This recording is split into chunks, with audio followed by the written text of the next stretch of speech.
না, আমি যখন আসতাম, যতদিন তিনি ভালো ছিলেন, তিনি অনেক গল্প করতেন, অনেক কথা বলতেন, সেগুলো ব্যক্তিগত লেভেলে। আমি সেসব কথা বাইরে আনতে চাই না।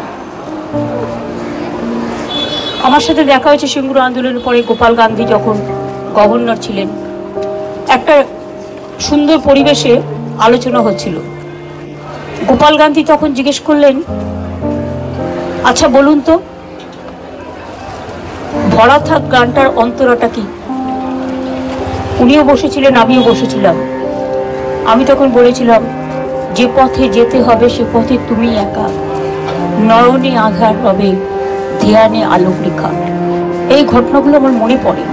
92-তে যখন দাঙ্গা হয়, আমি ছুটে গিয়েছিলাম মহাকরণে, আমার কিছু দরকার আছে কিনা সাহায্য।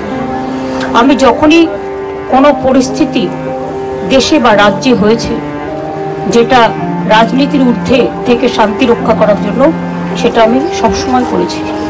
এবং আপনাদের সকলকে বলবো, যেভাবে শান্তি রক্ষা করছেন আপনারা, সেইভাবে শান্তির সাথে, শ্রদ্ধার সাথে শোক জ্ঞাপন করুন।